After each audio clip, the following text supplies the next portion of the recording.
الحمد للہ علی کل حال والصلاة والسلام علی صاحب حسنہ وجمال اما بعد فاعوذ باللہ من الشیطان الرجیم بسم اللہ الرحمن الرحیم فاذا قضیت الصلاة فانتشروا فی الارض وابتغوا من فضل اللہ واذکروا اللہ کثیرا لعلکم تفلحون صدق اللہ العظیم وصدق رسولہ النبی الکریم الامین ان اللہ وملائکتہ یصلون علی النبی یا ایہا الذین آمنوا صلوا علیہ وسلموا تسلیما الصلاۃ والسلام علیک یا سیدی یا رسول اللہ وعلی آلک واصحابک یا حبیب اللہ اللہم صلی علی سیدنا و مولانا محمد معدن الجود والکرم آلہ وصحبہ وبارک وسلم۔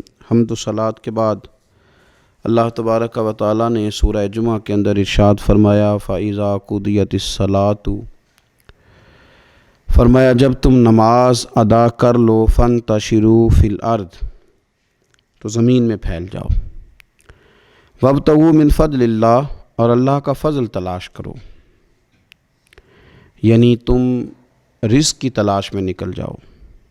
جب تم نماز پڑھ لو فَإِذَا قُضِيَتِ الصَّلَاةُ، جب تم نماز ادا کر لو، تم نے نماز پڑھ لی، فارغ ہو گئے، اب اس طرح کرو کہ فَانْتَشِرُوا فِي الْأَرْضِ، زمین میں پھیل جاؤ، وَابْتَغُوا مِنْ فَضْلِ اللَّهِ، اور اللہ کا فضل تلاش کرو، یعنی رزق کی تلاش میں نکل جاؤ۔ مفسرین نے لکھا مراد رزق کی تلاش میں نکل جاؤ۔ وَاذْكُرُوا اللَّهَ، اور اللہ کا ذکر کرو، کثیرا لعلکم تفلحون، کثرت کے ساتھ اللہ کا ذکر کرو اس امید پر کہ تم کامیاب ہو جاؤ۔ رزق حلال کی جو تلاش ہے اور جو کوشش ہے، یہ اللہ تبارک و تعالیٰ نے نظام زندگی کے اندر ایک خوبصورت نظام رکھا ہے کہ ہم تھوڑا سا آگے بڑھیں گے، کوشش کریں گے، محنت کریں گے اور اللہ تعالیٰ ہمیں رزق حلال عطا فرمائے گا۔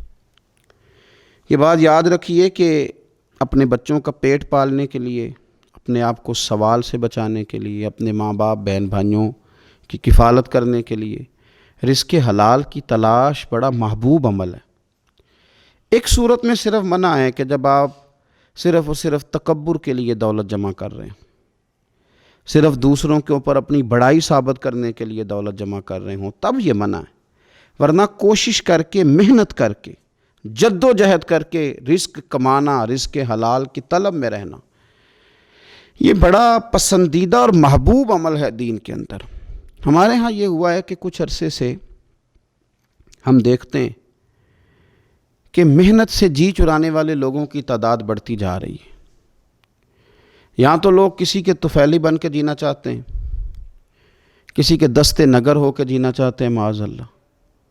یہاں یہ رویہ ہو گیا ہے کہ محنت کرنی ہے لیکن کچھ شارٹ سا راستہ ملے اور جلدی سے ساری دولت جمع ہو جائے اور ہم فٹافٹ امیر ہو جائیں۔ آپ محنت کریں گے، جد و جہد کریں گے، کوشش کریں گے، یہی نظام بنایا اللہ تعالیٰ نے۔ اسی نظام کو رب رسول نے پسند فرمایا ہے۔ نوجوان نسل یہ یاد رکھے کہ جب وہ حرکت کرے گی، جد و جہد کرے گی، کوشش کرے گی، ہمت کرے گی، اللہ تبارک و تعالیٰ نواز دے گا۔ لیکن اگر کوشش ہی چھوڑ دی جائے، محنت ہی چھوڑ دی جائے، طلب ہی چھوڑ دی جائے، تو پھر اس کا نقصان یہ ہوتا ہے کہ معاشرے کے اندر آہستہ آہستہ لوگ سہارے تلاش کرنے لگتے ہیں، کاہلی اور سستی عروج پہ چلی جاتی ہے۔ پھر ہم نے یہ بھی دیکھا کہ آہستہ آہستہ چندہ جمع کرنے والوں کی تعداد بڑھ جاتی ہے،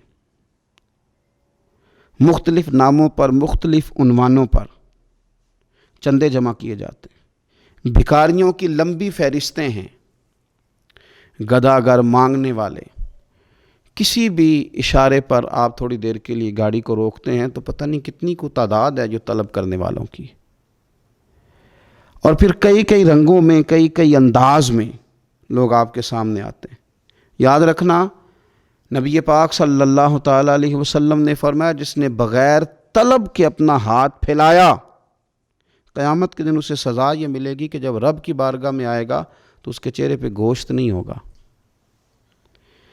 بغیر طلب کے اور مسلمان ہو کے رب پہ بھروسہ کرنے والا، رسول پاک صلی اللہ علیہ وسلم کو ماننے والا، اور وہ سست ہو، اور وہ کاہلی کی زندگی گزارے. آپ آگے بڑھیں، آپ کوشش کریں کہ مجھے کچھ حاصل کرنا ہے.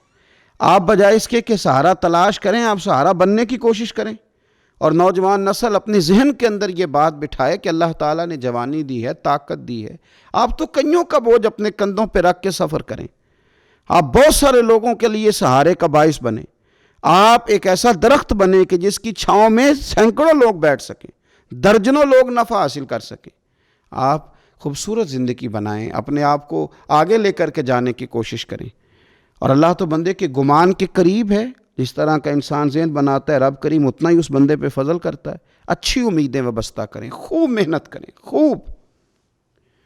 مطلب یہ کہ سست پڑنا، اٹھتا ہوں، چلتا ہوں، دیکھتا ہوں، کرتا ہوں، کوئی ہو ہی جائے گا، کوئی پہنچ ہی جائے گا، یہ کمزور لوگوں کی علامت. یہ کمزور لوگوں کی. حضرت حسن بصری رحمۃ اللہ علیہ ایک مثال دے کے بڑی بات کو خوبصورت کرتے ہیں. کہتے ہیں کہ نوجوان مجھے ملا تو کہنے لگا حضرت جی آج میں نے عجیب نظارہ دیکھا ہے کہ ایک شیر نے شکار کیا ہے ایک بکری کا، تو اس نے کافی سارا خود کھایا اور باقی منہ میں پکڑ کے ایک پہاڑی پہ چڑھا ہے. وہاں ایک نابینا لومڑی بیٹھی تھی، باقی کا اس نے اس کو کھلایا ہے شکار. تو میں سوچتا ہوں رب کریم تو بندہ نابینا بھی ہو، گھر میں بھی بیٹھا ہو تو اس کو رزق پہنچا ہی دیتا ہے. تو خواجہ حسن بصری رحمۃ اللہ علیہ مسکرا پڑے، کہنے لگے میاں تم نے لومڑی بننے کا پروگرام بنایا، شیر بننے کا کیوں نہیں بنایا؟ تم نے یہ ذہن بنایا کہ گھر میں نابینا بن کے بھی کوئی بیٹھ جائے تو روٹی پہنچ جاتی ہے، تو یہ ذہن کیوں نہیں بنایا کہ شیر بنتا ہوں، شکار کرتا ہوں، کھاتا بھی ہوں، کھلاتا بھی ہوں. جد و جہد کریں، محنت کریں، آگے بڑھیں، ہمت کریں. میرے رسول کریم صلی اللہ تعالیٰ علیہ وآلہ وسلم کے صحابی حضرت سیدنا کعب رضی اللہ تعالیٰ عنہ ارشاد فرماتے ہیں کہ ایک شخص نبی پاک صلی اللہ علیہ وسلم کے سامنے سے گزرا، تو صحابہ کرام علیہم رضوان نے اس کی چستی دیکھ کر، بڑا چست نوجوان تھا، بڑا تیز چل رہا تھا، اس کی چستی دیکھ کے صحابہ نے کہا کاش اس کی چستی اللہ کے راستے میں ہوتی، یعنی عبادت میں لگا ہوا ہوتا یا جہاد میں لگا ہوا ہوتا، کاش اس کی چستی اللہ کے راستے میں ہوتی. تو نبی پاک صلی اللہ تعالیٰ علیہ وسلم نے فرمایا اگر یہ اپنے چھوٹے بچوں کی ضروریات پوری کرنے نکلا ہوا تو پھر بھی یہ اللہ کے راستے میں ہی ہے. اور فرمایا اگر یہ شخص اپنے بوڑھے والدین کی خدمت کے لیے نکلا ہوا ہے پھر بھی اللہ ہی کے راستے میں ہے. یعنی اگر رزق کما کے بچوں کا پیٹ پالتا ہے پھر بھی رب ہی کا راستہ ہے، اور اگر یہ رزق کما کے بوڑھے ماں باپ کی خدمت کرتا ہے تو یہ راستہ بھی اللہ ہی کا راستہ ہے. اور نبی پاک صلی اللہ تعالیٰ علیہ وسلم نے فرمایا اگر یہ اپنے آپ کو سوال سے بچانے کے لیے یہ کام کر رہا ہے، یعنی مجھے کسی کے آگے ہاتھ نہ پھیلانا پڑے، تو پھر بھی یہ اللہ ہی کے راستے میں ہے. ہاں اگر یہ ریاکاری کے طور پر، فخر کے طور پر یہ کام کر رہا ہے تو پھر یہ شیطان کی راہ میں. اگر صرف اس لیے مال جمع کر رہا ہے کہ میں ذرا لوگوں کو پتہ چل جائے بڑا مالدار ہوں، میرا بعض لوگوں کے اوپر ذہن ہوتا ہے نا آگے بڑھنے کا، شوق ہوتا ہے بلا وجہ چیزوں کو جمع کرنے کا، فخر بتانے کا، ریاکاری کرنے کا. فرمایا اگر ریاکاری کے ارادے سے ہے تو پھر یہ شیطان کے راستے میں ہے. اور اگر یہ بوڑھے ماں باپ کے لیے رزق کما رہا ہے، چھوٹے بچوں کے لیے کما رہا ہے، اپنے آپ کو سوال سے بچانے کے لیے کما رہا ہے، تو پھر یہ اللہ ہی کے راستے میں، پھر یہ جہاد ہی کر رہا ہے، پھر یہ عبادت ہی میں مشغول ہے، یہ اللہ ہی کے راستے میں. رسول کریم صلی اللہ تعالیٰ علیہ وسلم نے جو سبق ہمیں پڑھایا وہ صرف یہ ہے کہ رزق کماتے وقت تمہاری نیت کا اعتبار ہے. تمہارا ارادہ کیا تھا؟ رزق کماتے وقت ارادہ کیا تھا؟ بہت بڑے بنگلے بنانے کا ارادہ تھا، جائیدادیں جمع کرنے کا ارادہ تھا، بعض رشتہ داروں کو نیچا دکھانے کا ارادہ تھا، بلا وجہ ڈینگے مارنے کا اور اونچی اونچی باتیں کرنے کا ارادہ تھا، یا تمہارا ارادہ یہ تھا کہ حلال آ جائے تاکہ میں سوال سے بچ جاؤں، تاکہ مجھے کسی کے سامنے ہاتھ نہ پھیلانا پڑے. یہ حدیث ہمیں صحیح بخاری میں ملتی ہے. نبی پاک صلی اللہ تعالیٰ علیہ وسلم نے فرمایا بے شک مال بڑا سرسبز ہے اور بڑا میٹھا ہے. فرمایا جس نے اچھی نیت کے ساتھ مال حاصل کیا بڑا میٹھا ہے، بڑا سرسبز ہے، اور جس نے اچھی نیت کے ساتھ حاصل کیا اللہ اسے برکت عطا کر دے گا. تھوڑے پیسوں میں برکت ہو جائے گی، تھوڑے میں بھی. کئی دفعہ تھوڑے پیسے ہوں گے پر ختم نہیں ہوں گے، ان میں برکت ہو جائے گی نیت اگر ٹھیک ہے. اور حضور صلی اللہ تعالیٰ علیہ وآلہ وسلم نے ارشاد فرمایا اگر کسی نے بری نیت کے ساتھ حاصل کیا تو اس میں برکت نہیں ہوگی، اس کے اندر پھر اس کے لیے وہ خیر نہیں ہوگی جو اچھی نیت پہ ہوتی. اور فرمایا یہ ایسا رزق ہے جسے کھائے گا پر پیٹ نہیں بھرے گا، سیر نہیں ہوگا۔ رزق کس نے کھا لیا ہے، چونکہ نیت یہ تھی نا کہ تفاخر کے لیے جمع کرنا ہے، دولت ہونی چاہیے، بنگلہ ہونا چاہیے، لوگوں کو پتہ چلے کہ یہاں بھی ایک سیٹھ صاحب ہوتے ہیں۔ تو یہ نیت پر ڈپینڈ کرتا ہے کہ آپ کا ارادہ رزق کماتے کیا ہے۔ بہت زیادہ محنت کرنے کی کوشش کریں، بالخصوص نوجوان اپنے دلوں کے اندر یہ جد و جہد پیدا کریں کہ ہم نے محنت کر کے رزق کمانا ہے۔ یہ جو ہاتھ پھیلاتے ہیں یہ بزدل لوگ ہوتے ہیں، یہ کمزور لوگ ہوتے ہیں۔ یہ ہاتھ جب کسی کے آگے کوئی شخص پھیلاتا ہے تو اپنی خودداری کا سودا کرتا ہے، اپنی عزت بیچتا ہے، اپنے وقار کو داؤ پہ لگاتا ہے۔ جب وہ ہاتھ پھیلاتا ہے، کشکول طلب جب دراز کرتا ہے، کبھی بھی اللہ کے علاوہ، اللہ کے محبوب علیہ السلام کے علاوہ آپ کسی کے سامنے کشکول طلب دراز نہ کریں۔ اور میری ساری زندگی یہ رائے رہی ہے کہ اچھا تاجر وہ ہوتا ہی نہیں جو پیسے زیادہ کماتا ہے، اچھا گھر کا سربراہ وہ نہیں ہوتا جو دولت زیادہ جمع کرے، بلکہ اچھا آدمی تو وہ ہوتا ہے جس کے خرچے کم ہوتے ہیں، جو اس کے پاس ہے اس کے اندر اسے مینج کرنا آتا ہے۔ اگر اس کے پاس 1000 روپیہ تو اسے سارا دن 1000 میں نکالنا آ جائے تو اس شخص کی عزت محفوظ ہے، اس کی عزت محفوظ ہے۔ اور اگر وہ 10,000 کے اندر بھی اسے طبیعت نہیں ہے، اسے چاہت نہیں ہے، اسے خبر ہی نہیں ہے میں نے کس طرح وقت گزارنا ہے، تو پھر یہ شخص اپنے آپ کو بھی رسوا کرے گا اور اپنوں کے لیے بھی شرمندگی کا باعث بنے گا۔ محنت کریں، کوشش کریں، اپنے آپ کو فارغ نہ رکھیں۔ فارغ آدمی کو زنگ لگ جاتا ہے۔ فارغ تو کوئی گھر پڑا رہے تو بعض لوگ کہنے لگتے ہیں کہ یہاں تو جنوں کا قبضہ ہو گیا ہے۔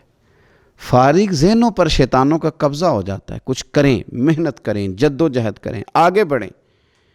ہمارے بزرگ فرماتے ہیں کہ پانی چل رہا ہو تو وہ پاک ہوتا ہے، اگر کھڑا ہو جائے تو پھر اس کے پاک ہونے کا مسئلہ بدل جاتا ہے۔ چلتے رہیں، حرکت کریں، جد و جہد کریں، آگے بڑھیں، ہمت کریں۔ جو لوگ ہمت کرتے ہیں رب تعالیٰ ان کی مدد کرتا ہے۔ آپ تجارت کریں، حضور صلی اللہ علیہ وسلم نے تجارت فرمائی، نبی پاک صلی اللہ علیہ وسلم نے تجارت فرمائی، اور کتنا بڑا درجہ حضور نے ارشاد فرمایا۔ اللہ کے پیارے محبوب صلی اللہ تعالیٰ علیہ وسلم ارشاد فرمانے لگے، یہ حدیث پاک آپ کو ترمذی میں اور دیگر کتابوں میں ملے گی، فرمایا جو تاجر سچا ہوگا نا، تجارت کرے پر سچ بولے، سودا جو ہے وہی بتائے، سچا جو تاجر ہوگا اسے اللہ تبارک و تعالیٰ قیامت کے دن نبیوں، صدیقوں اور شہیدوں کے ساتھ جگہ عطا فرمائے گا۔ اور یہ اتنا بڑا درجہ، یعنی اسے صدیقین کے ساتھ کھڑا کر دیا، شہداء کے ساتھ، حالانکہ یہ شہید نہیں ہوا، یہ تو دکان کرتا رہا وقت پہ، اللہ نے اسے اپنے انبیاء کے ساتھ جگہ دے دی۔ اس کا مطلب ہے رب صرف مسجد میں نہیں ملتا، دکان پہ بھی مل جاتا ہے۔ شرط یہ ہے کہ دیانتداری کے ساتھ تجارت کی جائے، دیانتداری کے ساتھ۔ ایک تو یہ کہ یہ کام کریں، پھر یہ کہ بہت سارے صحابہ کھیتی باڑی کرتے تھے، بہت سارے صحابہ، اور حضور صلی اللہ تعالیٰ علیہ وسلم نے فرمایا اگر تم نے کوئی درخت لگایا، پودا لگایا، تو جو بھی جاندار اس سے نفع حاصل کرے گا اللہ تمہیں اس کا اجر عطا کرے گا۔ کوئی بھی آپ کھیتی باڑی کریں، محنت کریں، جد و جہد کریں، پھر اس سے آگے ہاتھ سے مزدوری کرنا ہے، ہاتھ سے مزدوری۔ میرے دادا جان کا انتقال، ان کی عمر 90 سال سے زیادہ تھی جب وہ دنیا سے گئے تھے۔ تو آخری دن غسل کے بعد جب میں نے ان کے ہاتھ کو کھولا تھا تو تب بھی ان کے ہاتھوں پر محنت کے نشان تھے، ابھی بھی ان کے ہاتھوں پہ چھالے تھے، وہ جو پکے پڑ گئے تھے نا وہ ساری زندگی رہے۔ میرے والد صاحب کے ہاتھوں پہ ہمیشہ، چونکہ دامان توکل کی یہ خوبی ہے کہ اس پر پیوند لگے ہوتے ہیں پر دھبے نہیں ہوتے۔ محنت آپ کریں، محنت کے نشان ہونے چاہیے، کرپشن کے داغ نہیں ہونے چاہیے۔ آپ تھک جائیں کام کرتے،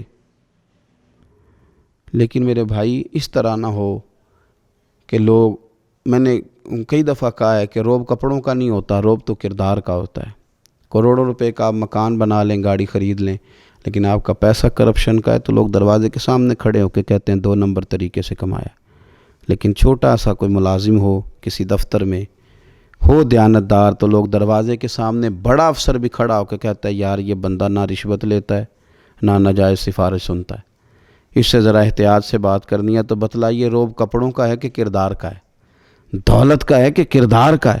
کردار کی عظمت ہوتی ہے۔ اس لیے میرے نبی پاک صلی اللہ تعالیٰ علیہ وسلم نے فرمایا کسی بندے نے بھی، یہ بخاری ہے، حضور فرماتے ہیں کسی نے بھی اپنے ہاتھ سے زیادہ بہتر کھانا کوئی نہیں کھایا، اپنے ہاتھ کی کمائی سے زیادہ بہتر کسی بندے نے کھانا نہیں کھایا۔ اور فرمایا اللہ کے نبی حضرت داؤد علیہ السلام اپنے ہاتھوں سے کمائی کر کے کھایا کرتے تھے، اپنے ہاتھوں سے محنت کر کے کھاتے تھے۔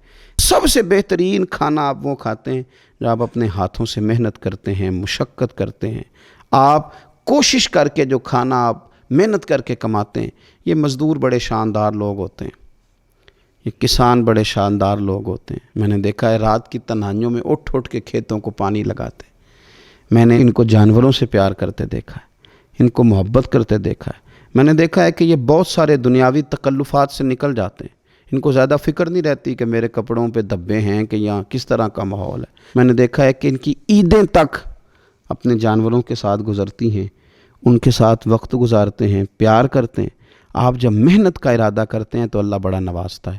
اپنی زندگی محنت والی، جد و جہد والی بنائیں۔ اور یاد رکھیں ہماری سوسائٹی کے اندر اتنے زیادہ غم نہیں ہیں، سب سے زیادہ پریشانی یہ ہے کہ جوان سست ہو گئے۔ علامہ اقبال نے کہا تھا لہو مجھ کو رلاتی ہے جوانوں کی تن آسانی۔ جوان اصل میں کمزور ہو گئے، اس لیے خرابی زیادہ بڑھ گئی۔ اگر جوان تازہ دم ہوں، سستی کو چھوڑیں، آگے بڑھنے کا جذبہ پیدا کریں۔ اٹھ باندھ کمر کیوں ڈرتا ہے، پھر دیکھ خدا کیا کرتا ہے۔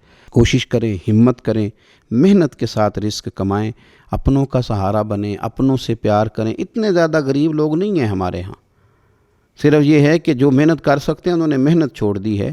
اگر ہم تھوڑی سی محنت کی عادت بنائیں تو میرا خیال ہے کہ گلی کے اندر برابر گنے جا سکتے ہیں کہ اتنے لوگ وسعت والے ہیں، اتنے غریب ہیں۔